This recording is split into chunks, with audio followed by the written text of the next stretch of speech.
Titanic ship rack पर investigation के दौरान रिसर्चर्स ने एक अजीबोगरीब चीज नोटिस की।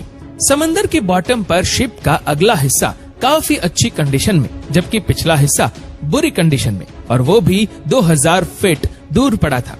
अगर ये दोनों एक ही शिप का हिस्सा थे तो फिर अगले और पिछले हिस्से में इतना ज्यादा फर्क क्यों?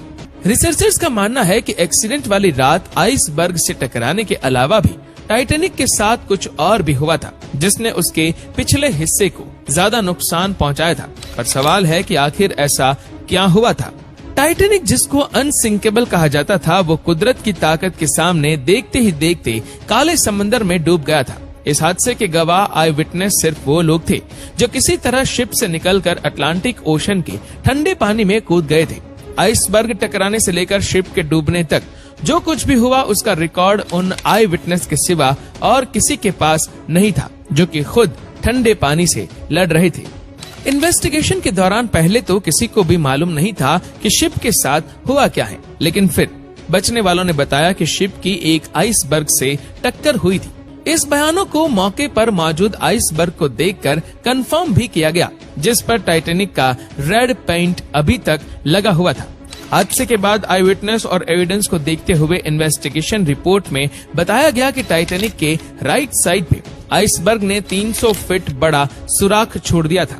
पर दूसरी तरफ आई विटनेस का कहना था कि शिप को डूबने में करीब 2.5 घंटे लगे थे। इन्वेस्टिगेटर्स का मानना है कि अगर आइसबर्ग ने वाकई टाइटैनिक पर 300 फीट बड़ा सुराख छोड़ा था तो इसको 2.5 घंटे में नहीं बल्कि चंद मिनटों में ही डूब जाना था। पर सच्चाई क्या थी, ये उस वक्त किसी को भी मालूम न पड़ सका। सच्चाई जानने के लिए जरूरी था कि टाइटैनिक शिप को ढूंढा जाए। आखिरकार 73 इयर्स के बाद जब टाइटैनिक का मलबा मिला तो वो सारे सवाल जो टाइटैनिक अपने पीछे छोड़कर गया था, उनके जवाब ढूंढने का अब वक्त आ चुका था। अटलांटिक ओशन की 4000 मीटर गहराई में पिछले कई सालों से टाइटैनिक का मलबा काले अंधेरे में मौजूद था। कई एक्सपीडिशन अरेंज किए गए जिन्होंने शिप रैक की कई सारी फोटोज कैप्चर की। टाइटैनिक के इस प्रोफाइल फोटो में 30 फीट का ये एरिया जाहिर करता है कि यहाँ पर कोई चीज आकर लगी थी। इसका एरिया सिर्फ 11 स्क्वायर फीट बनता है और कैलकुलेशंस के हिसाब से देखा जाए तो इसमें से 370 गैलन पानी हर सेकेंड में टाइटैनिक के अंदर जमा हो सकता था। इसी स्पीड से पानी भरने का मतलब है कि पूरी शिप में पानी टोटल 2.5 घंटे में भरा होगा।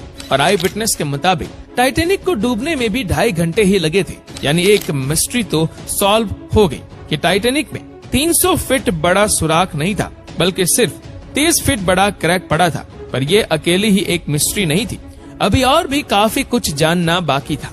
टाइटैनिक शिप रैक पर इन्वेस्टिगेशन के दौरान रिसर्चर्स को ये समझ नहीं आ रहा था कि शिप का अगला हिस्सा, जिसे बाउ कहते हैं, वो इसके पिछले हिस्से यानी स्टर्न से ज्यादा अच्छी हालत में कैसे पड़ा है और इन दोनों के बीच इतना ज्यादा फासला क्यों है। इस मिस्ट्री को सुलझाने के लिए हाई टेक सोनार स्कैनिंग टेक्नोलॉजी का सहारा लिया गया।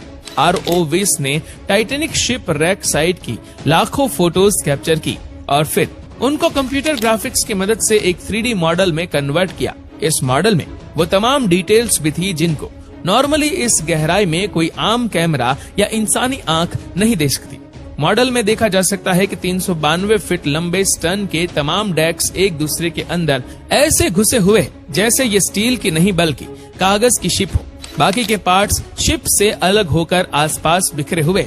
सिर्फ इसमें लगे 2 किसी घर की साइज जितने बड़े इंजन हैं जो इसके साथ जुड़े हुए हैं। इसी मॉडल में एक और अहम इशारा भी छुपा है, वो इशारा जो स्टर्न की इस हालत के बारे में बता रहा है। 110 साल पहले स्टर्न जब ओशन फ्लोर से आकर टकराया तो उसके निशान आज तक यहाँ छपे हुए हैं, जिनको सिर्फ 3D मॉडल के जरिए ही देखा जा सकता है।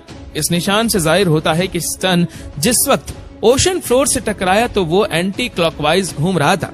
रिसर्चर्स इस निशान से अंदाजा लगा सकते हैं कि स्टर्न उस वक्त हैरतअंगेज तौर पे 80 किलोमीटर पर आवर की स्पीड से पानी के अंदर जा रहा था। शिप का पिछला हिस्सा जब इतनी स्पीड से पानी की गहराई में जा रहा था तो पानी से पैदा होने वाले फोर्सेस ने शिप के लूज पार्ट्स को उखाड़ दिया और जब वो 4 किलोमीटर नीचे ओशन फ्लोर से टकराया तो इसके सारे डेक्स एक दूसरे के अंदर धंस गए। दूसरी तरफ जैसा कि आप देख सकते हैं कि बाउ सेक्शन फ्रंट सेक्शन का डिजाइन हाइड्रोडायनेमिक है, यानी ये पानी को आसानी से काट सकता है। ठीक उसी तरह जैसे शिप पानी पे फ्लोट करते वक्त पानी को काट कर अपना रास्ता बनाती है। यही वजह है कि बाउ सेक्शन स्टर्न के मुकाबले में ना ही रोटेट कर रहा था और ना ही पानी का फोर्स इस पर डायरेक्टली अटैक कर रहा था। आखिरकार 110 साल पहले होने वाले हादसे की एक और मिस्ट्री को भी सुलझा लिया गया, लेकिन एक और सवाल भी है जिसका जवाब ढूंढना बहुत जरूरी है। वो ये कि टाइटैनिक शिप 2 हिस्सों में किस वक्त अलग हुई। सालों से ये माना जा रहा है कि टाइटैनिक डूबने से पहले ही 2 हिस्सों में डिवाइड हो गया था। ये खबर काफी हद तक सच भी है, लेकिन ये पूरा सच नहीं। जब बाउ सेक्शन में पानी भर गया तो वो पानी के अंदर चला गया, जिसकी वजह से इस स्टर्न सेक्शन का पूरा वेट पिवट पॉइंट यानी सेंटर पर पड़ रहा था।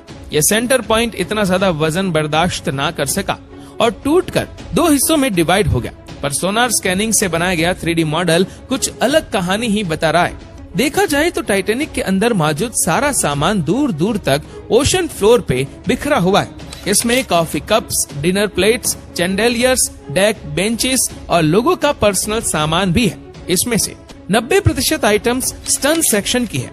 टोटल 10,000 से भी ज्यादा आइटम्स इस पूरे एरिया में फैली हुई है, जो करीब 3.2 स्क्वायर किलोमीटर का एरिया बनता है। अगर ये सेक्शन पानी के ऊपर ही बाउ सेक्शन से अलग हो जाता तो इसका मतलब है कि ओशन फ्लोर पर पहुंचते पहुंचते इसका मलबा 3.2 स्क्वायर किलोमीटर नहीं बल्कि इससे भी ज्यादा बड़े एरिया पर फैलता, जैसा कि आप इस एनिमेशन में भी देख सकते हैं। लिहाजा एक्सपर्ट्स का मानना है कि यह सेक्शन टूट तो पानी के ऊपर ही गया था, लेकिन यह बाउ सेक्शन से अलग ओशन फ्लोर के करीब आकर हुआ है और फिर रोटेट होता होता अपनी डायरेक्शन बदल गया और 2000 फीट दूर